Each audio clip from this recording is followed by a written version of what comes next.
അനുഗ്രഹിക്കപ്പെട്ടവരെ, നമ്മൾ ഇന്ന് പാദത്തിൽ അനിച്ചുകൂടി പ്രാർത്ഥിക്കുവാൻ തുടർന്ന് ഈ ദൈവജന ശുശ്രൂഷയിൽ പങ്കുവരുവാനും ദൈവം നമുക്ക് അവസരം ദൈവം മഹത്വപ്പെടുന്നു. ഏറെ സ്നേഹിക്കപ്പെടുന്ന ഇന്ന് നമ്മൾ ചിന്തിക്കാൻ പോകുന്ന പരിശുദ്ധനായ പൗലോസ് കൊരിന്ത്യർക്ക് 1-ാം ലേഖനം അതിന്റെ 8-ാമത്തെ അധ്യായമാണ്. നമുക്കതിന്റെ ആ ഭാഗം ഒന്ന് വായിക്കാം. കൊരിന്ത്യ ലേഖനം കൊരിന്ത്യർക്ക് 1-ാം ലേഖനം അതിന്റെ 8-ാമത്തെ അധ്യായം 1 മുതൽ 3 വരെയുള്ള ഭാഗം നമുക്ക് വായിക്കാം. ഒന്ന് വായിക്കാമോ?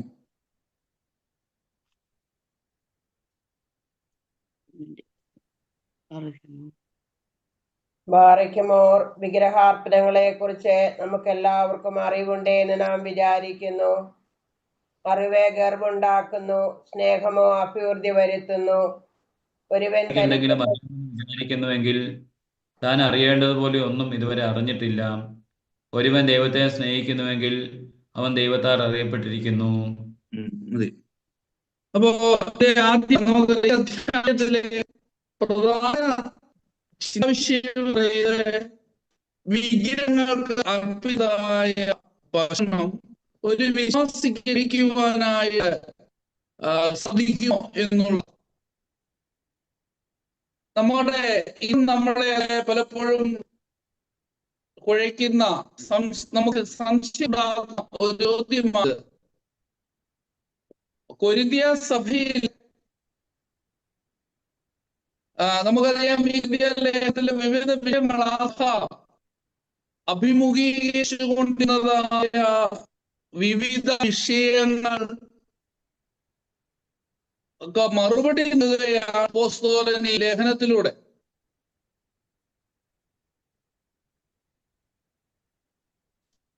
അപ്പോ വിഗ്രഹങ്ങൾക്ക് അർപ്പിച്ചതായ ഭക്ഷണം വിശ്വാസികൾക്ക് ഭക്ഷിക്കുവാനുള്ളതായ അവകാശമുണ്ടോ, അല്ലെങ്കിൽ അത് കഴിക്കുവാൻ സാധിക്കുമോ എന്നുള്ളത് ഈ അധ്യായത്തിലൂടെ അപ്പോസ്തലൻ നമുക്ക് മറുപടി നൽകുകയാണ്. കൊരിന്ത്യ സഭയുടെ ജീവിതത്തിലെ അവരഭിമുഖീകരിച്ചതായ ഒരു വലിയൊരു വിഷയമായിരുന്നു ഇത്. അവിടെ തങ്ങളുടെ ദേവന്മാർക്ക് മൃഗങ്ങളെ ബലിയർപ്പിച്ച് അതിന്റെ മാംസത്തിന്റെ ഒരു ഭാഗം ബലിയർപ്പണത്തിന് വേണ്ടി ഉപയോഗിക്കുകയും ബാക്കിയുള്ളത് പുരോഹിതന് അർഹതപ്പെട്ടതായിരുന്നു. അപ്പോൾ പുരോഹിതന് ലഭിക്കുന്നതായ മാംസത്തിന്റെ ഭാഗം അവരെ മാർക്കറ്റിൽ കൊണ്ട് വിൽക്കുമായിരുന്നു. കാരണം ഒത്തിരി ആളുകൾ ബലിയർപ്പിക്കുവാനായിട്ട് വിജാതീയ ദൈവങ്ങൾക്ക് ബലിയർപ്പിക്കുവാൻ വരുന്നു. അതുകൊണ്ട് ഒത്തിരി ബലിയർപ്പണങ്ങൾ നടക്കുമ്പോൾ ഇതെല്ലാം പുരോഹിതന് വീട്ടിൽ കൊണ്ടുപോയി ഭക്ഷണം പാകം ചെയ്യേണ്ട ആവശ്യമില്ല, അത് ഒത്തിരി മിച്ചം വരും. അപ്പോൾ അങ്ങനെ വരുന്ന സാഹചര്യത്തില് ഇത് മാർക്കറ്റിലെ പുരോഹിതന്മാര് വിൽക്കുവാൻ വേണ്ടി നൽകും. അന്നത്തെ ക്രിസ്ത്യാനികളിൽ പലരും ചന്തയിൽ ചെന്ന് സാധനം വാങ്ങിക്കുവാനായിട്ട് ചെല്ലുമ്പോൾ ലഭിച്ചുകൊണ്ടിരുന്നത് ഇത്തരം മാംസമായിരുന്നു. ഒരുപക്ഷെ അതിന് മറ്റു മാംസങ്ങളെക്കാൾ അല്പം കൂടെ വില കുറവും ഉണ്ടായിരുന്നു. അപ്പോൾ ആളുകൾക്ക് മാർക്കറ്റുകളിൽ സുലഭമായി ലഭിക്കുന്നത് വിഗ്രഹങ്ങൾക്ക് അർപ്പിച്ചതായ ഭക്ഷണത്തിന്റെ ബാക്കി വരുന്നതായ അല്ലെങ്കിൽ അതായിരുന്നു. അപ്പോ ഇത് ഭക്ഷിക്കുന്നത് ക്രിസ്തീയമായി തെറ്റ് വല്ലതും ഉണ്ടോ എന്നുള്ളതാണ് കൊരിന്ത്യർ പൗലോസ് അപ്പോസ്തലനോട് എഴുതി ചോദിച്ചതായ വിഷയം. അപ്പോ അതിന് അപ്പോസ്തലൻ ഇതിലൂടെ മറുപടി കൊടുക്കുകയാണ്. അപ്പോൾ അപ്പോസ്തലൻ ആദ്യം തന്നെ പറയുന്നത്, അറിവ് ഗർവുണ്ടാക്കുന്നു, സ്നേഹമോ അഭിവൃദ്ധി വരുത്തുന്നു. ഒരുവൻ തനിക്ക് എന്തെങ്കിലും അറിയാമെന്ന് വിചാരിക്കുന്നുവെങ്കിൽ താൻ അറിയേണ്ടതുപോലെ ഒന്നും ഇതുവരെയും അറിഞ്ഞിട്ടില്ല. അപ്പോ ചില ആളുകൾ, കൊരിന്ത്യയിലെ തന്നെ ചില ആളുകൾ തങ്ങൾക്ക് വലിയ അറിവുള്ളവരാണെന്ന് നടിച്ചുകൊണ്ട് ആ ഒരു മനോഭാവത്തോടുകൂടി കഴിഞ്ഞിരുന്നു. അപ്പൊ അപ്പോസ്തലൻ പറയുകയാണ്, ഇങ്ങനെ മനുഷ്യന് താൻ വലിയ അറിവുള്ളവനാണ് എന്നുള്ള സ്വയമായ ചിന്ത അത് മനുഷ്യനിലേക്ക് അഹങ്കാരം കൊണ്ടുവരുന്നു. തനിക്ക് എന്തെങ്കിലുമൊക്കെ അറിയാമെന്ന് വിചാരിക്കുന്നുവെങ്കിൽ താൻ അറിയേണ്ടതുപോലെ ഇതുവരെയും അറിയുന്നില്ല. എന്നാൽ ഒരുവനിൽ സ്നേഹമാണ് പ്രകടമാകുന്നതെങ്കിൽ എന്ത് സംഭവിക്കുന്നു? അത് മനുഷ്യന്റെ ജീവിതത്തിൽ അഭിവൃദ്ധി വരുത്തുന്നു. ഇപ്പൊ നമ്മൾ ആമുഖമായിട്ട് ഇന്ന് കൊരിന്ത്യ ലേഖനം 13-ാം അധ്യായം വായിച്ചു. സ്നേഹത്തെക്കുറിച്ച്, സ്നേഹം, വിശ്വാസം, പ്രത്യാശ, സ്നേഹം. ഇതിലെ ആ സ്നേഹത്തിന്റെ പ്രാധാന്യത്തെക്കുറിച്ച് നമ്മളിപ്പോ വായിച്ചു കേട്ടത്. അപ്പോൾ സ്നേഹം മനുഷ്യരുടെ ഇടയിലെ അഭിവൃദ്ധി ഉണ്ടാക്കുന്നു. എന്നാൽ അറിവ് പലപ്പോഴും അഹങ്കാരത്തിലേക്ക്, ഗർവിലേക്ക് മനുഷ്യനെ കൂട്ടിക്കൊണ്ടുപോകുന്നു. ഇത് പറഞ്ഞിട്ടാണ് അപ്പോസ്തലൻ പറയുന്നത്, ഒരുവൻ ദൈവത്തെ സ്നേഹിക്കുന്നുവെങ്കിൽ അവൻ ദൈവത്താൽ അറിയപ്പെട്ടിരിക്കുന്നു. ഇനി നമുക്ക് അതിന്റെ 4 മുതൽ 6 വരെയുള്ള ഭാഗങ്ങളോടൊന്ന് വായിക്കാം. 4 മുതൽ 6 വരെ വായിക്കുമ്പോൾ വിഗ്രഹാർപ്പിതങ്ങളെ ഭക്ഷിക്കുന്നതിനെ കുറിച്ച് വിഗ്രഹം ലോകത്തിൽ ഒന്നുമല്ലാത്തതാകുന്നുവെന്നും ഏക ദൈവമല്ലാതെ മറ്റൊരു ദൈവമില്ലെന്നും നമുക്കറിയാം. അനേക ദേവന്മാരും അനേക കർത്താക്കന്മാരുമുണ്ട് എന്നതനുസരിച്ച് ആകാശത്തിലോ ഭൂമിയിലോ ദേവന്മാർ എന്ന് വിളിക്കപ്പെടുന്നവർ ഉണ്ടെങ്കിലും പിതാവായ ഏക ദൈവമേ നമുക്കുള്ളൂ. എല്ലാം തന്നിൽ നിന്നാണ് ഉണ്ടായത്, നാമും തന്നിൽ നിന്നാവുന്നു സ്ഥിതി ചെയ്യുന്നത്. യേശുമശിഹ എന്ന ഏക കർത്താവ് നമുക്കുണ്ട്, താൻ മുഖാന്തരം സകലതും നാമും അവനാൽ തന്നെയാകുന്നു. മതി. അപ്പോ തുടർന്ന് ഈ ചോദ്യത്തിന് മറുപടി കൊടുക്കുന്നതിന് മുമ്പ് ആളുകളെ വിശ്വാസത്തിലെ ദൈവകൽപ്പനകളിലെ ഉറപ്പിക്കുവാനുള്ള അപ്പോസ്തലന്റെ ഒരു ശ്രമം, അല്ലെങ്കിൽ ഇതുമായി ബന്ധപ്പെട്ടിട്ടുള്ളതായ ദൈവകൽപ്പനയെ കുറിച്ച് അവരുടെ ഉള്ളിലേക്ക് ആ ഒരു ചിന്ത അപ്പോസ്തലൻ കൊണ്ടുവരികയാണ്. അപ്പോ താൻ ഇതിന് മറുപടി കൊടുക്കുന്നതിന് മുമ്പ് ക്രിസ്ത്യാനികൾ വിശ്വസിക്കുന്നതായ ദൈവം ഏത് തരത്തിലുള്ളതായ ദൈവമാണ് എന്നാണ് അപ്പോസ്തലൻ ഇവിടെ വിശദീകരിക്കുവാൻ ശ്രമിക്കുന്നത്. വിഗ്രഹങ്ങൾ എന്ന് പറയുന്നത് ആത്യന്തികമായി അസ്തിത്വമില്ലാത്തവയാണ്, ജീവനില്ലാത്തവയാണ്. എന്നാൽ ഏക ദൈവമല്ലാതെ മറ്റൊരു ദൈവമില്ല എന്ന് വിശ്വാസികൾ അല്ലെങ്കിൽ ക്രിസ്ത്യാനികൾ വിശ്വസിക്കുന്നു. യഹൂദ മതത്തിന്റെ പിന്തുടർച്ചയാണ് ക്രിസ്ത്യാനികൾ അല്ലെങ്കിൽ സഭ. അപ്പോ യഹൂദ മതത്തിൽ നിന്ന് പിന്തുടർച്ചയായിട്ട് ലഭിച്ചതാണ് നമ്മുടെ വിശ്വാസം. അപ്പോ ഈ വിഗ്രഹങ്ങളെ പറ്റി യെശയ്യാ പ്രവാചകൻ, യഹൂദന്മാരൊക്കെ എല്ലാവരും ഒരുപോലെ തിരുവെഴുത്തുകളായി ഗണിക്കുന്നതായ പഴയ നിയമ പുസ്തകത്തിലെ പ്രവാചക പുസ്തകങ്ങളിൽ പെടുന്നതായ യെശയ്യാ പ്രവാചകൻ വിഗ്രഹങ്ങളെ കുറിച്ച് പറയുന്നുണ്ട്. അവിടെ യെശയ്യാ പ്രവാചകന്റെ പുസ്തകം 46-ാം അധ്യായത്തിന്റെ 1-ാമത്തെ വാക്യത്തിൽ പറയുന്നു, ബേലെ വണങ്ങുന്നു, നെബോ കനിയുന്നു, അവരുടെ വിഗ്രഹങ്ങളെ മൃഗങ്ങളുടെ പുറത്തും കന്നുകാലികളുടെ പുറത്തും കയറ്റിയിരിക്കുന്നു.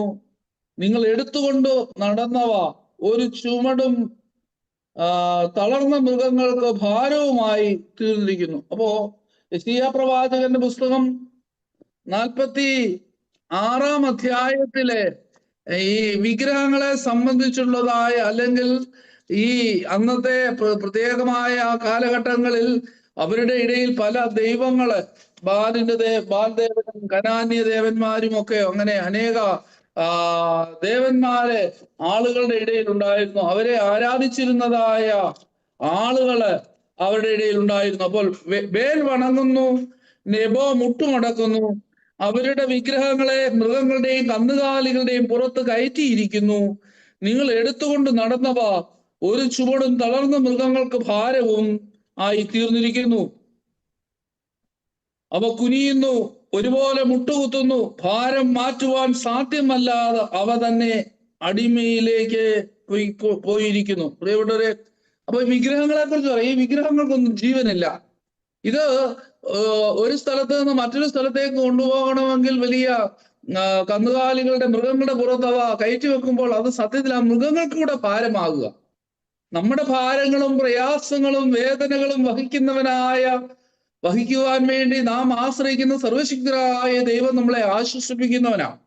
എന്നാൽ പ്രിയപ്പെട്ടവരെ, ഒരു വിഗ്രഹത്തെ ആരാധിക്കുകയും ആ വിഗ്രഹത്തെ ബഹുമാനിക്കുകയും അതിനെ ഒരു സ്ഥലത്ത് നിന്ന് മറ്റൊരു സ്ഥലത്തോട്ട് കൊണ്ടുപോകുമ്പോൾ മൃഗങ്ങളുടെ ചുമലിൽ വെച്ചുകൊണ്ടാണ് ഇതിനെ കൊണ്ടുപോകുന്നത്. ഈ വിഗ്രഹത്തെ സത്യത്തില് ആ മൃഗങ്ങൾക്ക് അവരുടെ ഭാരം ഒന്നുകൂടി കൂട്ടുകയാണ് വിഗ്രഹങ്ങൾ ചെയ്യുക, അല്ലാതെ അവരെ ആശ്വസിപ്പിക്കുവാൻ അത് ചുമന്നു കൊണ്ടുപോകും എന്ന് പറഞ്ഞതിന്റെ അർത്ഥം പ്രിയപ്പെട്ടവരെ നമുക്ക് മനസ്സിലാകുമല്ലോ. എന്താണ്? വിഗ്രഹങ്ങൾക്ക് ജീവനില്ല, വിഗ്രഹങ്ങൾക്ക് ശക്തിയില്ല. അതിനെ ആരാധിക്കുകയും അതിനെ ചുമന്നുകൊണ്ടുപോവുകയും ചെയ്യുന്നവർക്കൂടെ അത് ഭാരമാണ്. എന്നാൽ നിന്റെ ഭാരങ്ങളെ ലഘൂകരിക്കുന്നവനാണ് ദൈവം, നിന്റെ വേദനകളെ ഏറ്റെടുക്കുന്നവനാണ് ദൈവം, നിന്നെ ശക്തീകരിക്കുന്നവനാണ് ദൈവം, നിന്നെ ബലപ്പെടുത്തുന്നവനാണ് ദൈവം, നിന്നെ കരുതുന്നവനാണ് ദൈവം, നിന്റെ സൃഷ്ടാവാണ് ദൈവം, നിന്നെ പരിപാലിക്കുന്നവനാണ്, നിന്നെ നയിക്കുന്നവനാണ്, നിന്നെ നിയന്ത്രിക്കുന്നവനാണ്, നിന്നെ സംരക്ഷിക്കുന്നവനാണ് നിന്റെ ദൈവം. ഈ വിഗ്രഹങ്ങൾക്ക് ഇത് വല്ലതും സാധിക്കുമോ? പ്രിയപ്പെട്ടവരെ, ബാലിന്റെ വിഗ്രഹങ്ങള്, അതുപോലെ നെബോ വിഗ്രഹങ്ങള്, ബാല് വണങ്ങുന്നു, നെബോ കനിയുന്നു. അപ്പോ ഇവിടെ ഈ വിഗ്രഹങ്ങള് അല്ലെങ്കിൽ നെബോ മുട്ടുമടക്കുന്നു. അപ്പൊ ഈ മൃഗങ്ങൾക്കൊന്നും മനുഷ്യന്റെയോ വിഗ്രഹങ്ങൾക്കൊന്നും മനുഷ്യന്റെയോ മറ്റ് മൃഗങ്ങളുടെയോ ഭാരത്തെ ഒന്നും ലഘൂകരിക്കുവാൻ പോലും സാധിക്കുകയില്ല. അതിനെ ചുമന്നുകൊണ്ട് ആര് നടക്കണം? ഇതിൽ ആശ്രയം വെക്കുന്ന വ്യക്തി തന്നെ ഇത് ഭാരമായി മാറുന്നു. അപ്പോ തങ്ങളുടെ ഭാരം വഹിക്കുന്ന ദൈവത്തിൽ വിശ്വസിക്കുന്ന ക്രിസ്ത്യാനികൾക്ക് ഭാരമായി മാറുകയാണ് വിഗ്രഹങ്ങൾ. അതുകൊണ്ട് ഈ വിഗ്രഹങ്ങളെല്ലാം അർത്ഥശൂന്യമാണെന്നും ഈ ഗ്രീക്ക് മതത്തിൽപ്പെടുന്ന ആളുകൾക്ക് ആകാശത്തിലും ഭൂമിയിലും ധാരാളം ദൈവങ്ങൾ ഉണ്ടായിരുന്നു. ഗ്രീക്ക് ദേവന്മാരെ കുറിച്ച് നമുക്കറിയാം. സിയൂസ് ദേവൻ തുടങ്ങിയുള്ള അനേക ദേവന്മാരെ, എല്ലാത്തിനും ദേവന്മാര്, എല്ലാത്തുമായി ഓരോന്നുമായി, അഗ്നിയുമായി ബന്ധപ്പെട്ട ദൈവം, ജലത്തിന്റെ ദേവത, വായുവിന്റെ ദേവത, അപ്പൊ എല്ലാം ദേവന്മാരായി. പ്രകൃതി ശക്തികളെ, ആകാശത്തിലും ഭൂമിയിലും ഉള്ളതായ ഒത്തിരി ദേവന്മാരെ യവനായ മതത്തിൽ ഉണ്ടായിരുന്നു. അതുപോലെ പ്രകൃതി ശക്തികളെല്ലാം തന്നെ അവർക്ക് ദൈവങ്ങളായിരുന്നു. അങ്ങനെയുള്ള ആളുകളോട് പറയുകയാണ് എന്താണ് വിശ്വാസം, എന്താണ് ഇതിനെക്കുറിച്ചുള്ള ദൈവകൽപ്പന എന്നവരെ ഓർമ്മപ്പെടുത്തുകയാണ്. വിഗ്രഹം ഉണ്ടാക്കരുത്, മീതെ സ്വർഗത്തിലെങ്കിലും താഴെ ഭൂമിയിലെങ്കിലും ഭൂമിക്ക് കീഴെ വെള്ളത്തിലെങ്കിലും ഉള്ള യാതൊന്നിന്റെയും പ്രതിമയെ അരുതേ എന്ന് ആവർത്തന പുസ്തകം 5-ാം അധ്യായത്തിന്റെ 8-ാം വാക്യത്തിൽ നമുക്കറിയാം. കൽപ്പനകള് കർത്താവ് നൽകിയിരിക്കുന്ന 10 കൽപ്പനകളിൽ ഒന്നാണ് വിഗ്രഹം ഉണ്ടാക്കരുത്. താഴെ മുകളിൽ ആകാശത്തിലോ താഴെ ഭൂമിയിലോ ഏതിന്റെയെങ്കിലും വിഗ്രഹങ്ങൾ ഉണ്ടാക്കുകയോ അതിനെ ആരാധിക്കുകയോ ചെയ്യരുത് എന്ന് ദൈവത്തിന്റെ കൽപ്പന നിലനിൽക്കുമ്പോൾ നമുക്ക് ആരാണ് ദൈവം? നമ്മെ സൃഷ്ടിക്കുകയും നമ്മളെ സൃഷ്ടിച്ചവനായ ഏക സത്യ ദൈവം, സകലവും താൻ മുഖാന്തരം ഉണ്ടാക്കിയതായ യേശു ക്രിസ്തു, ഈ ഒരു ഏക കർത്താവേ നമുക്കുള്ളൂ. അതാണ് നമ്മൾ വിശ്വാസ പ്രമാണത്തിൽ പ്രിയപ്പെട്ടവരെ, ഇപ്പോ നമ്മള് നിക്കാതെ വിശ്വാസ പ്രമാണം അതിന്റെ 1700-ാമത് വാർഷികം കൊണ്ടാടുന്ന നിങ്ങൾ കഴിഞ്ഞ ദിവസങ്ങളിലൂടെയൊക്കെ സോഷ്യൽ മീഡിയയിലൂടെയൊക്കെ കണ്ടു കാണും. പരിശുദ്ധ റോമിന്റെ മാർപ്പാപ്പ, റോമിലെ മാർപ്പാപ്പ തുർക്കിയിലേക്ക് കടന്നു വന്നു. ഈ നിക്ക എന്ന് പറയുന്ന സ്ഥലം, അന്ന് വിശ്വാസ പ്രമാണത്തിന് 318 പിതാക്കന്മാരും കൂടി സഭയുടെ സ്തുതി ചുവാക്കപ്പെട്ടതായ വിശ്വാസം AD 325 നിക്കായിൽ വെച്ച് പ്രഖ്യാപിച്ചു, അതിന് രൂപം കൊടുത്തു. ആ സ്ഥലത്ത് ആഗമാന സഭയുടെ പിതാക്കന്മാര്, ലോകത്തിന്റെ 4 ഭാഗങ്ങളിലായി സ്ഥിതി ചെയ്യുന്നതായ പരിശുദ്ധ സഭയുടെ സഭാതലവന്മാര്, അന്ത്യോക്യയുടെ പാത്രിക്കീസായ മോറോൻമോർ ഇഗ്നാത്തിയോസ് അഫ്രൈൻ രണ്ടാമനും റോമാ സിംഹാസനത്തിന്റെ പാത്രിക്കീസായിരിക്കുന്ന ലിയോ 13-ാമൻ മാർപ്പാപ്പായും അതുപോലെ തന്നെ കുസ്തന്തീനോസ് പോലീസിലെ എക്യുമെനിക്കൽ പേട്രിയാർക്കും ഒക്കെ അവിടെ എത്തി.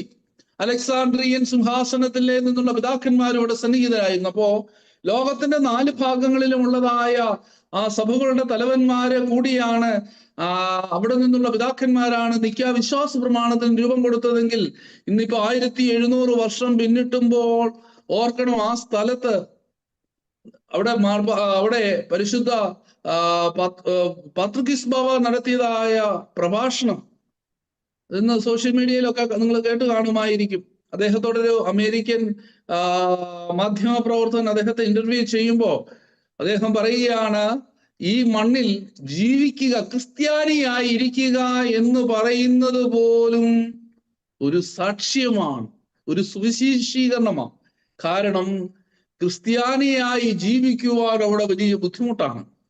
എന്നാലോ തങ്ങളുടെ വിശ്വാസം ഉപേക്ഷിച്ച് മറ്റു മതങ്ങളിൽ ജീവിച്ചാല് ഒത്തിരി ആനുകൂല്യങ്ങള്.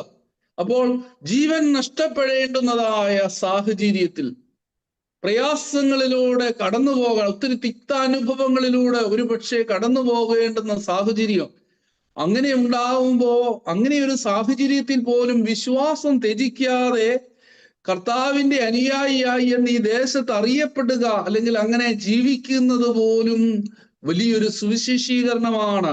ഈ ദേശത്ത് അദ്ദേഹം പറയുന്നുണ്ട്, ഈ ദേശത്ത് സുവിശേഷം പ്രസംഗിക്കുവാനോ ആളുകളിലേക്ക് കർത്താവിന്റെ വചനം പ്രഘോഷിക്കുവാനോ അവകാശമില്ല. അങ്ങനെ ഒരു രാജ്യത്ത് തന്റെ വിശ്വാസം ത്യജിക്കാതെ ആ വിശ്വാസത്തിൽ നിലനിൽക്കുന്നത് പോലും എത്രയോ വലിയ സുവിശേഷീകരണമാണ്, എത്രയോ വലിയ സാക്ഷ്യമാണെന്ന് പരിശുദ്ധ അഫ്രേം ദിദിയൻ പാത്രിക്കീസ് ബാവ അവിടെ പറയുന്നുണ്ട്. അപ്പൊ ഇന്ന് 1700 വർഷങ്ങള് പിന്നിടുന്ന ഈ അവസരത്തിൽ അവിടെ ആ പിതാക്കന്മാർ ഒന്നിച്ചുകൂടി. ഇപ്പൊ പിതാവ് ലിയോ 13 മാർപ്പാപ്പ തുർക്കിയിൽ നിന്ന്, ഈ തുർക്കി എന്ന് പറയുന്ന നിക്യ എന്ന് പറയുന്നത് തുർക്കിയില, ഇന്നത്തെ പ്രസിഡന്റ് തുർക്കിയിൽ നിന്ന് അവിടുത്തെ 4 ദിവസത്തെ ഈ പ്രോഗ്രാം കഴിഞ്ഞിട്ട് പരിശുദ്ധ പാത്രിക്കീസ് ബാവ ലെബനോനിലുണ്ട്. പാത്രിക്കീസ് ബാവയും മാർപ്പാപ്പയും ഒക്കെ ഇപ്പൊ ലെബനോനിലുണ്ട്. ലെബനോൻ കാണുക, എത്രയോ വർഷങ്ങൾക്ക് ശേഷമാണ് ഒരു മാർപ്പാപ്പ ആ ദേശങ്ങൾ സന്ദർശിക്കുന്നതും അവിടെ പ്രാർത്ഥിക്കുവാനായിട്ട് കടന്നു വരുന്നതും.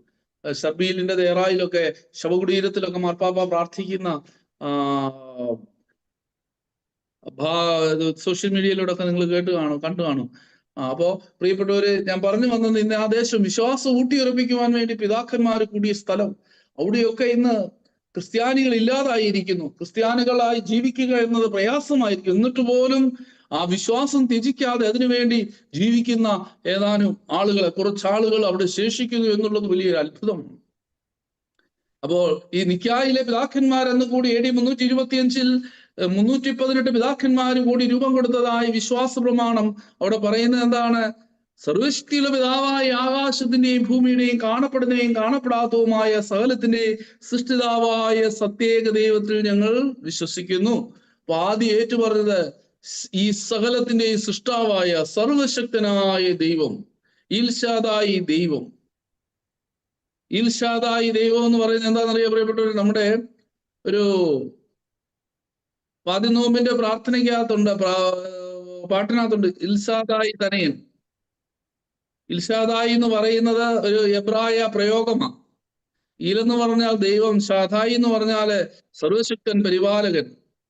അപ്പോ ആ സർവശക്തനായ ദൈവം, ആ സർവശക്തനായ ദൈവത്തെ ആരാധിക്കുന്ന, ആ ലോകത്തിന്റെ സൃഷ്ടാവും പരിപാലകനും നിയന്ത്രിതാവുമായ പിതാവായ ദൈവത്തിലുള്ള വിശ്വാസം, അതുപോലെ ദൈവത്തിന്റെ ഏകപുത്രനും സർവ്വലോകങ്ങൾക്കും പിതാവിന് ജനിച്ചവനും സൃഷ്ടിയല്ലാത്തവന് സാരാംശത്തിൽ സമനായിരിക്കുന്ന, താൻ മുഖാന്തര സകലവും സൃഷ്ടിക്കപ്പെട്ടതായ പുത്രൻ തമ്പുരാനിലുള്ള വിശ്വാസം. അപ്പോ സൃഷ്ടാവായ ദൈവത്തിലുള്ള വിശ്വാസം, പുത്രനായ യേശുക്രിസ്തുവിനുള്ള വിശ്വാസം, അതാണ് നമ്മുടെ വിശ്വാസത്തിന്റെ അടിസ്ഥാനം. അപ്പൊ അതാണ് പിതാവായ അനേക ദേവന്മാര് കർത്താക്കന്മാരുണ്ട് എന്നനുസരിച്ച് ആകാശത്തിലോ ഭൂമിയിലോ ദേവന്മാർ എന്ന് വിളിക്കപ്പെടുന്നവർ അനേകരുണ്ടെങ്കിലും പിതാവായ ഏക ദൈവമേ നമുക്കുള്ളൂ. എല്ലാം തന്നിൽ നിന്നാണ് ഉണ്ടായത്, നാമും തന്നിൽ നിന്നാകുന്നു സ്ഥിതി ചെയ്യുന്നത്. യേശുമിശിഹ എന്ന ഏക കർത്താവ് നമുക്കുണ്ട്. താൻ മുഖാന്തര സകലവും നാമും അവനാൽ തന്നെയുമാകുന്നു. എന്തെന്നാൽ എല്ലാവർക്കും ഈ അറിവില്ല. അപ്പോ പ്രിയപ്പെട്ടവരെ, പിതാവായ ദൈവം, സകലത്തിന്റെ സൃഷ്ടാവായ പരിപാലകനായ സർവശക്തനായ ദൈവമാണ് നമ്മുടെ ദൈവം. അതുപോലെ ആ ദൈവത്തിന്റെ ഏകപുത്രനായ തമ്പുരാൻ, സർവ്വലോകങ്ങൾക്കും പിതാവിൽ നിന്ന് ജനിച്ചവൻ, താൻ മുഖാന്തരം സകലവും സൃഷ്ടിക്കപ്പെട്ടവൻ. അപ്പൊ ഞാനും നിങ്ങളും ഈ കാണുന്ന പ്രപഞ്ചശക്തികളും ഒക്കെ ഉണ്ടായത് പുത്രനിലൂടെയാണ്. അപ്പൊ ആ പിതാവായ ദൈവത്തിലും പുത്രനായ ദൈവത്തിലുമുള്ളതായ അവിശ്വാസം, നമുക്ക് സകലവും സൃഷ്ടിച്ച പിതാവായ ഏകദൈവവും സകലത്തിനും മുഖാന്തരമായി തീർന്ന യേശുക്രിസ്തു എന്ന ഏക കർത്താവും. അപ്പൊ ഈ വിശ്വാസമാണ് നമ്മുടെ സ്തുതി യുവാക്കപ്പെട്ട വിശ്വാസം. യേശുക്രിസ്തു സകലത്തിന്റെയും കർത്താവാണെന്ന്, അവനെ കർത്താവ് എന്ന് വിളിക്കുമെന്നും ഒക്കെ ഫിലിപ്പിയ ലേഖനത്തിലെ പൗലോസ് അപ്പോസ്തലൻ പറയുന്നുണ്ട്. അതുപോലെ താൻ മുഖാന്തരം, അത് ഫിലിപ്പിയ ലേഖനം 2-ാം അധ്യായം 5 മുതൽ 11 വരെയുള്ള തിരുവചനങ്ങൾ.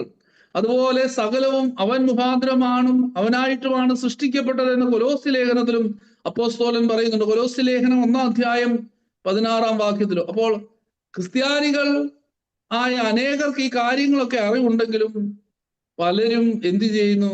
ഈ കാര്യങ്ങൾ, ഈ അറിവ് വെച്ചുകൊണ്ട് തന്നെ തിന്മയിലേക്ക് പോകുന്നു. ദൈവത്തെ സ്നേഹിക്കുന്നവരെ ദൈവം അറിയുന്നു. സ്നേഹമാണ് നമ്മെ ബലപ്പെടുത്തുകയും സഭയെ പടുത്തുയർത്തുകയും ചെയ്യുക. അതുകൊണ്ട് പിതാവ് തന്നെ അറിയുകയും ഞാൻ പിതാവിനെ അറിയുകയും ചെയ്യുന്നത് പോലെ ഞാൻ എനിക്കുള്ളവയെ അറിയുന്നു എന്ന് യോഹന്നാന്റെ സുവിശേഷത്തിൽ കർത്താവ് അരുളി ചെയ്യുന്നുണ്ട്. ഈ വിഗ്രഹങ്ങൾക്ക് ശക്തിയില്ലെന്നും പിതാവായ ഏകദൈവവും യേശുക്രിസ്തുവാകുന്ന ഏക കർത്താവുവേ നമുക്കുള്ളൂ എന്നുള്ളതായ അറിവുള്ളതായ ആളുകൾ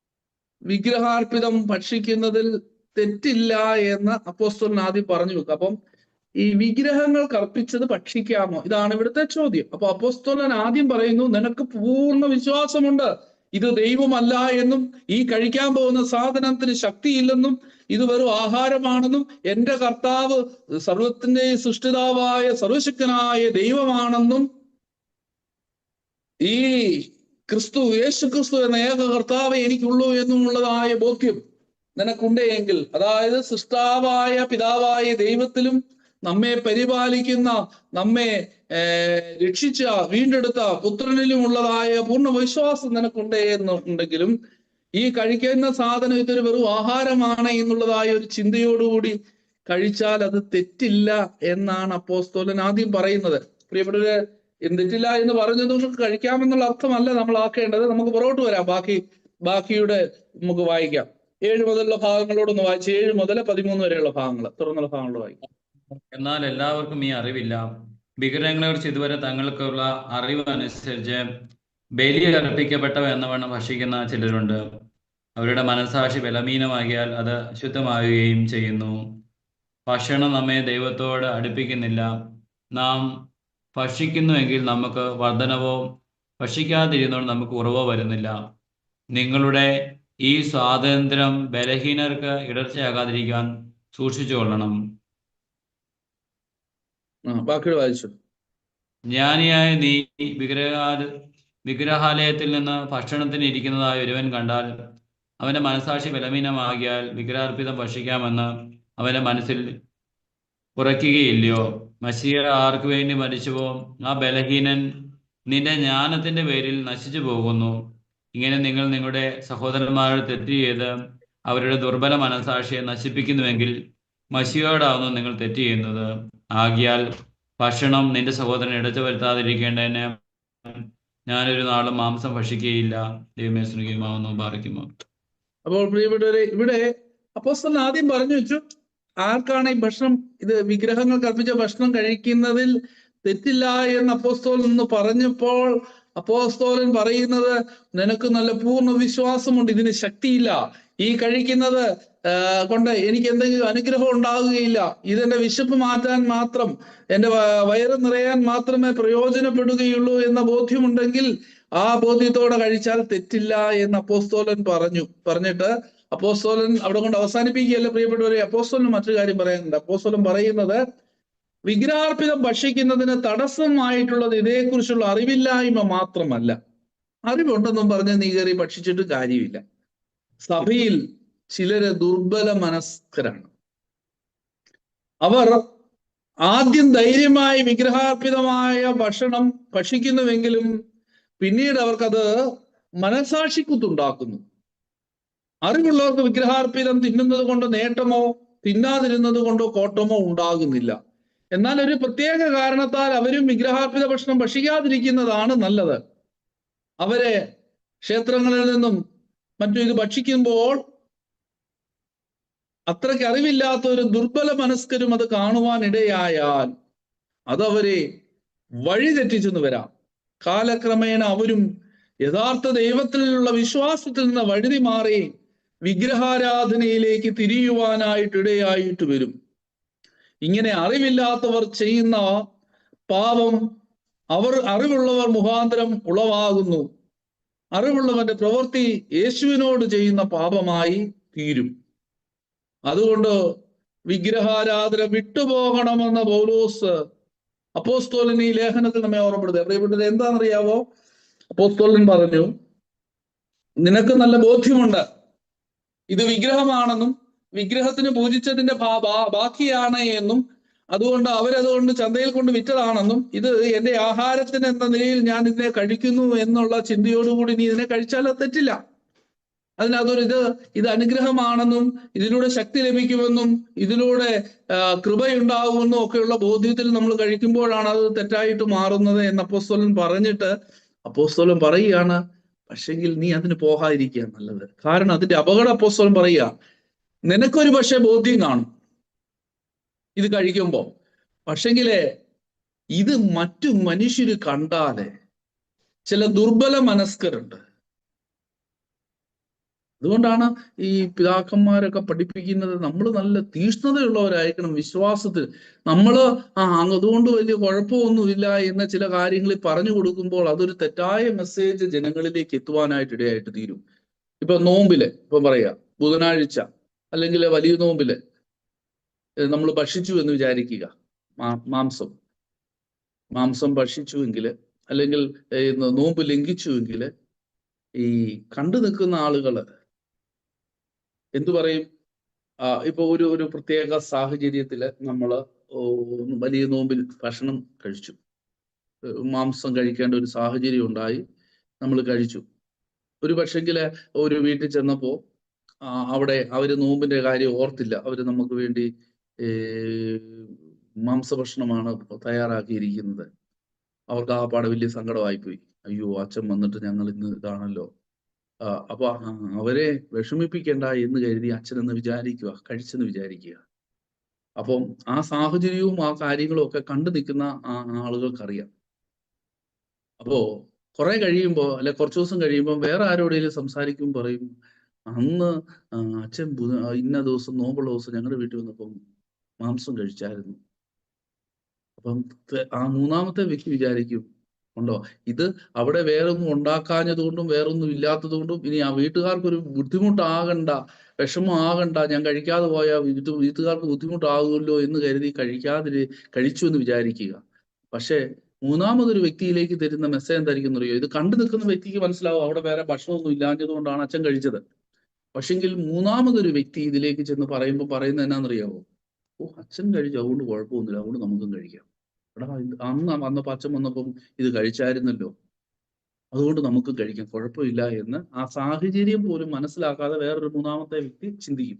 അതുകൊണ്ട് അപ്പോസ്തലൻ പറയുന്നത് ഇങ്ങനെയുള്ള അങ്ങനെ നമ്മൾ ചെയ്യുമ്പോൾ എന്താ സംഭവിക്കുന്ന അറിയാമോ? ഇങ്ങനെ അറിവില്ലാത്തവര് സാധാരണക്കാരായ ആളുകൾ ചെയ്യുന്ന പാപം ആര് മുഖാന്തരം ഉണ്ടാകുന്നു? അറിവുള്ളവർ മുഖാന്തരം ഉളവാകുന്നത് കൊണ്ട് അറിവുള്ളവന്റെ പ്രവൃത്തി യേശുവിനോട് ചെയ്യുന്ന പാപമായിട്ട് മാറും. അതുകൊണ്ട് വിഗ്രഹാരാധന നീ ഈ പണിക്ക് പോകരുത് എന്നാണ് അപ്പോസ്തലൻ തീർത്ത് പറയുന്നത്. ഇപ്പൊ രണ്ട് കാര്യങ്ങളാണ് അപ്പോസ്തലൻ പറയുന്നത്. വിഗ്രഹാർപ്പിതം നിലനിൽപ്പില്ലാത്ത ദൈവങ്ങൾക്ക് അർപ്പിക്കുന്നതാകിയാൽ അതിൽ പങ്കുകൊള്ളണ്ട. തീർത്ത് പറയാ. സത്യത്തിൽ ഇത് ഇങ്ങനെ ചെയ്യുന്നോണ്ട് തെറ്റില്ലാത്തത് എന്തുകൊണ്ടാ?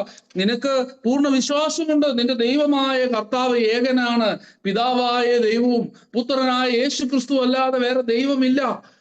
ത്രിയേക ദൈവമല്ലാതെ പിതാവും പുത്രനും പരിശുദ്ധ റൂഹായുമാവുന്ന സത്യേകം ദൈവമല്ലാതെ വേറൊരു ദൈവങ്ങളില്ല, ഈ വിഗ്രഹങ്ങൾക്കൊന്നും ശക്തിയില്ല എന്നുള്ള ബോധ്യം നിനക്കുണ്ടെങ്കിൽ ഇത് കഴിക്കുന്നതുകൊണ്ട് തെറ്റില്ല. പക്ഷെങ്കിൽ നിനക്ക് പൂർണ്ണമായ ബോധ്യം കാണും, പക്ഷെ നിന്റെ പ്രവൃത്തി മറ്റുള്ളവരെ പാപത്തിലേക്ക് നയിക്കുവാൻ ഇടയാകുന്നത് കൊണ്ട് നീ പൂർണ്ണമായും അതിൽ നിന്ന് വിട്ടു നിൽക്കുക. വെറും ഭക്ഷണം എന്ന നിലയിൽ പോലും വിഗ്രഹാർപ്പിത ഭക്ഷണം ഭക്ഷിക്കുവാനായി അറിവുള്ള ആളുകൾ ചെയ്യുമ്പോൾ അത് അറിവില്ലാത്ത ആളുകളെ, സാധാരണക്കാരായ ആളുകളെ വഴിതെറ്റിക്കുവാനായിട്ട് ഇടയായിട്ട് തീരും. പ്രിയപ്പെട്ടവരെ, ഇതായിരുന്നു പൂർവിക പിതാക്കന്മാരുടെ വിശ്വാസം. ഇതായിരുന്നു നമ്മുടെ സഭയുടെ പിതാക്കന്മാരുടെ വിശ്വാസം. നിങ്ങൾക്കറിയാമോ, നിങ്ങൾ കേട്ടിട്ടുണ്ടോ, പരിശുദ്ധനായ പരിമല തിരുമേനിയുടെ അവസാന നാളുകളിൽ നമുക്കറിയാം, നമുക്കൊരു പാരമ്പര്യമുണ്ട്. നമ്മൾ വെറും വയറ്റിൽ വേണം വിശുദ്ധ കുർബാന അർപ്പിക്കുവാൻ. രാവിലെ നമ്മൾ ഒന്നും ഭക്ഷണം കഴിച്ചുകൊണ്ടല്ല വിശുദ്ധ കുർബാന അർപ്പിക്കുവാനായിട്ട് നമ്മുടെ പുരോഹിതർക്ക് വരുന്നത്. അപ്പോ ഈ പരിശുദ്ധനായ പരിമല തിരുമേനിയുടെ അവസാന നാളുകളിലെ പരിമല തിരുമേനി ശാരീരികമായിട്ട് ഒത്തിരി അസ്വസ്ഥതകൾ അനുഭവിച്ചു കൊണ്ടിരുന്ന സമയത്ത് ഒരു ദിവസം വിശുദ്ധ കുർബാന അർപ്പിച്ചിട്ട് തിരുമേനി കുർബാന കഴിഞ്ഞ് തിരുമേനിയുടെ കട്ടിലയിലോട്ട് വന്നിരുന്നു. ഭക്ഷണം കഴിക്കുന്നതിന് മുമ്പ് ക്ഷീണം കൊണ്ട് ആ കട്ടിലയിൽ വന്നിരുന്നു. അപ്പോ കട്ടിലിന്റെ അടിയില് കോളാമ്പി വെച്ചിട്ടുണ്ട്. അപ്പോസ്തോലന് പരിമല തിരുമേനി ചുമച്ച് കാർക്കിച്ചൊക്കെ തുപ്പുന്നതായ കോളാമ്പി. സാധാരണ രീതിയിൽ നമ്മുടെ സുറിയാനി പാരമ്പര്യത്തിൽ അച്ഛന്മാര് അല്ലെങ്കിൽ കുർബാന അച്ഛന്മാരെന്നല്ല, കുർബാന അർപ്പിക്കുന്നവരാരാണെങ്കിലും ഭക്ഷണം കുർബാന അർപ്പിച്ചു കഴിഞ്ഞാൽ എന്തെങ്കിലും ഭക്ഷണ സാധനങ്ങളെ ചവച്ചിറക്കണം എന്നുള്ളതാണ് സഭയുടെ പഠിപ്പിക്കല്. കാരണം എന്താണെന്നറിയാമോ, ഈ വിശുദ്ധ കുർബാനയുടെ അംശങ്ങൾ വായിൽ നിന്നും പല്ലിന്റെ ഇടയിൽ നിന്നൊക്കെ പൂർണ്ണമായിട്ടും പോകുവാൻ വേണ്ടിയിട്ടാണ്. അത് പുറത്തു പോകാതിരിക്കാൻ വേണ്ടിയിട്ടാ. അപ്പോ അതാണ് സഭയുടെ പാരമ്പര്യം. കുർബാനയെ സംബന്ധിച്ച് അങ്ങനെ ഒത്തിരി നിയമങ്ങളുണ്ട്. കുർബാനയെ സംബന്ധിച്ച് അങ്ങനെ സന്ധ്യ വരെ നമ്മൾ ഉപവസിക്കാൻ പാടില്ല പിന്നീട്, അല്ലെങ്കിൽ അങ്ങനെയൊക്കെയുള്ള പഠിപ്പിക്കലുകളുണ്ടല്ലോ. അപ്പൊ അച്ഛന്മാര് കുർബാന അനുഭവിച്ചു കഴിഞ്ഞാൽ എന്തെങ്കിലും സാധനം ചവച്ചരച്ചിട്ട് വേണം പോകാൻ. അതുകൊണ്ട് എന്താ പറയുക, അബദ്ധത്തിൽ തുപ്പാനിടയായത്, തുപ്പിയാൽ കുർബാനയുടെ അംശം കൂടെ വെളിയിൽ പോകും. അപ്പോ ഈ പരിമല തിരുമേനി കുർബാന അർപ്പിച്ചിട്ട് ക്ഷീണം കൊണ്ട് വന്ന് ഭക്ഷണം കഴിക്കുന്ന കട്ടിലയിൽ ഇരുന്നു. അവര് ഭക്ഷണം മറ്റുള്ളവരെ അടുത്ത് ഡൈനിങ് ടേബിളിലെ ഭക്ഷണമേശയിലെ തീൻമേശയിലെ ഭക്ഷണം ക്രമീകരിക്കുകയായിരുന്നു. അപ്പൊ തിരുമേനി വന്ന് ക്ഷീണം കൊണ്ട് വന്ന് കട്ടിലയിൽ ഇരുന്ന് പെട്ടെന്ന് ചുമ വന്നു, കാർക്കിച്ചു തുപ്പിയത് ആ കോളാമ്പി തുപ്പാൻ വന്നപ്പോ തിരുമേനി കട്ടിലെ തന്നെ ഇരുന്ന് കട്ടിലിന്റെ ഇടയിലുള്ള ആ കോളാമ്പി എടുത്ത് അതിലേക്ക് തുപ്പി കഴിഞ്ഞപ്പോഴാണ് തിരുമേനി ഓർത്തു, അയ്യോ ദൈവമേ, ഞാനൊന്നും ഭക്ഷണം കഴിച്ചില്ല, ഒന്നും ചവച്ചിറക്കിയില്ല, അതിനു മുമ്പ് തുപ്പിയല്ലോ. തിരുമേനി എന്ത് ചെയ്തു അറിയാമോ, ആ പ്രായമായ അല്ലെങ്കിൽ അവശനായ, പ്രായം എന്ന് പറയാൻ പറ്റുന്ന തിരുമേനിക്ക് വളരെ മധ്യപ്രായത്തിൽ തന്നെ തിരുമേനി ഒരു 50 വയസ്സുള്ളപ്പോൾ തന്നെ തിരുമേനി കാലം ചെയ്തു. ആ അസുഖം ബാധിച്ച് അല്ലെങ്കിൽ രോഗബാധിതനായിരിക്കുന്ന തിരുമേനി എന്ത് ചെയ്തു, ആ തലേ ദിവസത്തെ താൻ കാർക്കിച്ചു തുപ്പിയതായ അത് മുഴുവൻ എടുത്തു തിരിച്ചു കുടിച്ചു. കാരണം കുർബാനയുടെ അംശം നഷ്ടപ്പെടും. അത്രയായിരുന്നു അവരുടെയൊക്കെ വിശ്വാസത്തിലുള്ള തീഷ്ണത. നമ്മുടെ അഭിനന്ദനായ ക്ലീമീസ് തിരുമേനി കാലം ചെയ്ത ക്ലീമീസ് തിരുമേനി നിങ്ങൾക്കറിയുള്ളതാണ്. തിരുമേനിയുടെ അവസാന സമയത്ത് തിരുമേനി എന്റെ ബാച്ചിന് താഴെയുള്ള അച്ഛന്മാർക്ക്, ഷമാശന്മാർക്ക് താഴെയുള്ള ആ സമയത്ത് 2 ബാച്ച് താഴെയുള്ള വൈദികർക്ക്, വൈദിക വിദ്യാർത്ഥികൾക്ക് ഷമാശപട്ടം കൊടുക്കേണ്ട സമയമായിരുന്നു. അപ്പോ തിരുമേനി തീരുമാനമെടുത്തു, അവർക്ക് പട്ടം കൊടുക്കാനായിട്ട് തീരുമാനമെടുത്തു. തിരുമേനിക്ക് ആരോഗ്യമായിട്ട് വലിയ ബുദ്ധിമുട്ടാണ്, ക്ഷീണമാണ്. തിരുമേനി സെമിനാരി ചാപ്പലിലെ, അപ്രൈ സെമിനാരിയുടെ ചാപ്പലിലെ വെച്ച കുർബാനയില്ലേ പട്ടം കൊടുക്കുവാനായിട്ട് തീരുമാനിച്ചു. സത്യത്തിൽ തിരുമേനിക്ക് രോഗം കൂടുതലാണ്, തിരുമേനിക്ക് അധിക ദിവസങ്ങളില്ല എന്നുള്ളതായ ബോധ്യം എല്ലാവർക്കും അറിയാം. അപ്പോ കുർബാനയ്ക്ക് ഒരുങ്ങുന്ന തിരുമേനിയോട് പ്രായമുള്ള അച്ഛന്മാരും ഒക്കെ ഉപദേശിച്ചു, തിരുമേനി ഈ പട്ടം കൂടെ ശുശ്രൂഷ ദൈർഘ്യമുള്ള ശുശ്രൂഷയാണ്, തിരുമേനി അതുകൊണ്ട് മരുന്ന് കഴിക്കാനുമുണ്ട്, തിരുമേനി അത് തെറ്റില്ല, തിരുമേനി ഒരു ഗ്ലാസ് രാവിലെ എന്തെങ്കിലും അല്പം വെള്ളം കുടിച്ചിട്ട് ശുശ്രൂഷ ചെയ്യണം, അല്ലെങ്കിൽ ഇതിൻ്റെ ഇടയ്ക്ക് തിരുമേനിക്ക് ബുദ്ധിമുട്ടുണ്ടാകും എന്നൊക്കെ പറഞ്ഞു. പക്ഷെ തിരുമേനി അന്ന് പറഞ്ഞ വാക്ക് എന്നാന്നറിയാമോ പ്രിയപ്പെട്ടവരെ, ഞാൻ ഈ 84 വയസ്സുള്ള ഞാൻ ഇത്രയും എന്റെ ജീവിതത്തിൽ ഇന്ന് വരെയും ഞാൻ അങ്ങനെ ചെയ്തിട്ടില്ല. ഇപ്പോൾ ഞാൻ ഇത് എന്തെങ്കിലും വെള്ളം കുടിച്ചിട്ട് വിശുദ്ധ കുർബാന അർപ്പിച്ചാൽ അത് തെറ്റായ ഒരു മെസ്സേജ് എൻ്റെ വൈദികരുടെ ഇടയിലേക്ക് പ്രചരിക്കുവാനായിട്ടിടയാകും. ഈ കൊച്ചന്മാരും ഒക്കെ ഇത് കണ്ടാ വളരുന്നത്. അതുകൊണ്ട് എനിക്ക് വേണ്ട എന്ന് പറഞ്ഞുകൊണ്ട് തിരുമേനി ഒരു ജലപാനം പോലും ഇല്ലാതെ ഫാസ്റ്റിങ്ങിൽ തന്നെ ആ രോഗബാധിതനായ തിരുമേനി കുർബാന ചൊല്ലി പട്ടം കൊടുത്തു. നമുക്കറിയാം ആ പട്ടം കൂടെ തീർന്ന് അതിന്റെ അവസാന ഭാഗമായപ്പോൾ തിരുമേനി കുഴഞ്ഞു. തിരുമേനിയുടെ ശരീരത്തിൽ നിന്ന് ജലാംശങ്ങൾ നഷ്ടപ്പെട്ട് ഡീഹൈഡ്രേഷൻ ഒക്കെ ഉണ്ടായി. തിരുമേനി പെട്ടെന്ന് ഇതുണ്ടായി. പെട്ടെന്ന് പിന്നെ തിരുമേനിക്ക് കുർബാന പൂർത്തീകരിച്ച് തിരുമേനിക്ക് അന്നപ്പോൾ തന്നെ തൈലാഭിഷേകം കൂടെ അവിടെ വെച്ച് തന്നെ കൊടുത്താണ് തിരുമേനിയെ നേരെ എറണാകുളം ലിസി ഹോസ്പിറ്റലിലേക്ക് കൊണ്ടുപോകുന്നത്. അപ്പോൾ ഞാൻ പറഞ്ഞു വന്നത് പിതാക്കന്മാര് കാണിച്ചു തന്ന വിശ്വാസം എന്താണ്? മറ്റുള്ളവർ നമ്മൾ മുഖാന്തരം തെറ്റിപ്പോകാൻ ഇടയാവരുത്. അപ്പോൾ വിഗ്രഹാർപ്പിത ഭക്ഷണത്തെ സംബന്ധിച്ചുള്ള ഒരു ചോദ്യത്തിന് അപ്പോസ്തലൻ ഇവിടെ കൃത്യമായ മറുപടി നൽകുകയാണ്. ഇപ്പൊ വിഗ്രഹാർപ്പിത ഭക്ഷണം ഇത് വിഗ്രഹങ്ങൾക്ക് അർപ്പിച്ചതാണെന്നും ഇതിന് ശക്തിയില്ല എന്നും നമുക്ക് പൂർണ്ണ ബോധ്യമുണ്ടെങ്കിൽ നമ്മൾക്ക് കർത്താവ് ഒരുവനേ ഉള്ളൂ, പിതാവും പുത്രനും പരിശുദ്ധ റൂഹായുമാകുന്ന സത്യേക ദൈവത്തിലാണ് നമ്മൾ വിശ്വസിക്കുന്നത് എന്ന് നമുക്ക് പൂർണ്ണ ബോധ്യമുണ്ടെങ്കിൽ, ഇതിന് ശക്തിയില്ല എന്ന് ഉള്ള ആ ഒരു നല്ല തിരിച്ചറിവുണ്ടെങ്കിൽ ഇത് കഴിക്കാം, കുഴപ്പമില്ല. പക്ഷെങ്കിൽ ഇത് കഴിക്കുമ്പോൾ ഉള്ള അപകടം എന്താണ്? ഇത് മറ്റുള്ളവർക്ക് അത് അവരുടെ വിശ്വാസം മാറിപ്പോകുവാനായിട്ട് ഇടയായിട്ട് തീരും. ക്രമേണ മറ്റുള്ളവരെ അതുകൊണ്ട് അപ്പോസ്തലൻ പറയുന്നത് ഈ പണിക്ക് പോകണ്ട, ഇത് കഴിക്കാൻ പോകണ്ട, വിഗ്രഹാർപ്പിത ഭക്ഷണം കഴിക്കണ്ട. അത് വിഗ്രഹങ്ങൾക്ക് അർപ്പിച്ചത് വെറും ഭക്ഷണം എന്ന നിലയിൽ പോലും വിഗ്രഹാർപ്പിത ഭക്ഷണം ഭക്ഷിക്കുവാൻ അറിവുള്ളവർ ഒരുമ്പെടരുത്. കാരണം ഇത് മറ്റുള്ളവരെ, അറിവില്ലാത്തവരെ വഴിതെറ്റിക്കുവാനായിട്ട് ഇടയായിട്ട് തീരും എന്നുള്ളതായ കാര്യമാണ് അപ്പോസ്തലൻ ഈ അധ്യായത്തിൽ നമ്മെ ഓർമ്മപ്പെടുത്തുന്നത്. പ്രിയപ്പെട്ടവരെ, അങ്ങനെ ആ വിശ്വാസത്തിൽ ഉറച്ചു നിന്ന് മുന്നോട്ട് പോകുവാൻ ദൈവം നമുക്കിടയാക്കട്ടെ എന്ന് പ്രാർത്ഥിച്ചുകൊണ്ട് എന്റെ വാക്കുകൾ അവസാനിപ്പിക്കുന്നു. ദൈവം